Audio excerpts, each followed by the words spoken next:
Good evening all of you. Chivvemula మండలం ఎంజీ నగర్ తాండా పరిధిలో మొన్న 9th 10th అర్ధరాత్రి టైంలో ఎంజీ నగర్ తాండాకు చెందిన వ్యక్తి మణిభార్గవ్ అనే వ్యక్తి ఆయన యొక్క ఆటోలో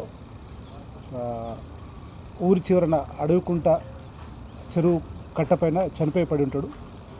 ఆ విషయంలో మర్డర్ కేసు నమోదు చేసుకొని దర్యాప్తు చేపట్టగా అందులో భాగంగా ముఖ్యంగా టెక్నికల్ ఎవిడెన్స్ సీసీ ఫుటేజెస్ అదేవిధంగా సీడర్ అనాలిసిస్ చేసి నిందితులను ఐడెంటిఫై చేయడం జరిగింది. అదేవిధంగా నిందితులను ఈరోజు ఎస్ఐ గారు వెహికల్ చెకింగ్లో పట్టుకోవడం జరిగింది. ఆటోలో వీళ్ళు హైదరాబాద్కు పారిపోదామనే ప్రయత్నంలో మనకు దురాజ్పల్లి జంక్షన్లో పట్టుకోవడం జరిగింది. వాళ్ళని పట్టుకొని విచారిస్తే దీంట్లో A1 వచ్చేసి సాయి దుర్గా, A2 వచ్చేసి సాయి శ్రీ. ఈ సాయి శ్రీ అనే అమ్మాయికి గత 2 సంవత్సరాల నుంచి ఈ చనిపోయిన వ్యక్తితో సంబంధం ఉంది. ఈ విషయం గత 3 నెలల కిందట వాళ్ళ భర్త సాయి దుర్గకు తెలుస్తుంది. తెలిసిన క్రమంలో వార్నింగ్ కూడా ఇస్తాడు.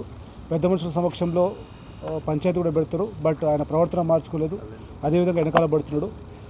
రీసెంట్గా 9th 10th నైట్ ఫోన్ చేసి ఆమెను బయటకు పిలిచి నువ్వు భర్తను పిల్లల్ని వదిలేసి నాతో రావాలని చెప్పి బలవంత పెడితే ఆమె ఆ టార్చర్ భరించలేక ఇంటికి వెళ్ళి భర్తకు విషయం చెప్తే భర్త అండ్ ఈ లేడీ ఇద్దరు కలిసి ఆటోలో పోయి అతనితో గొడవపడి అతన్ని కొట్టి ఆ తర్వాత ఆటో స్టార్ట్ చేసే నల్లటి తాడుతోటి ఉరివేసి చంపేసి అక్కడి నుంచి మళ్ళీ ఇంటికి వచ్చేసి అక్కడ ఆటోలో వాళ్ళ బాబుని తీసుకొని ఖమ్మం పారిపోవడం జరుగుతుంది.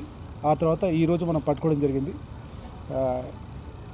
ఈ ఘటనతో సంబంధం ఉన్నటువంటి ఈ బజాజ్ ఆటో, వీళ్ళకి సంబంధించిన ఆటో ఒకటి, మృతుడిది, అదేవిధంగా ఈ అక్యూర్కి సంబంధించిన మొబైల్ ఫోన్లను కూడా సీజ్ చేయడం జరిగింది.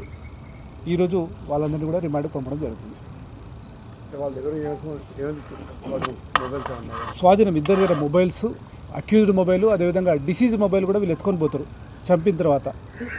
ఆ mobile plus accused mobile 2 seize చేస్తాము. అదేవిధంగా వీళ్ళు పారిపోవడానికి ఉపయోగించినటువంటి ఆటోను కూడా సీజ్ చేయడం జరుగుతుంది.